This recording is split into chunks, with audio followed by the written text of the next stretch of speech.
আপনি লক্ষ্য করেছেন কি পূর্ণিমার সময় আপনার মনের মধ্যে যেন আলাদাই কিছু চলতে থাকে?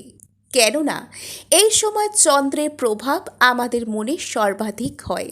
যা কিছু কথা আপনি এতদিন ভুলে যেতে চেয়েছিলেন, কোনো ট্রমা, কোনো ফোবিয়া, কোনো মানুষ, কারো স্মৃতি হঠাৎ করে মনে পড়তে থাকে।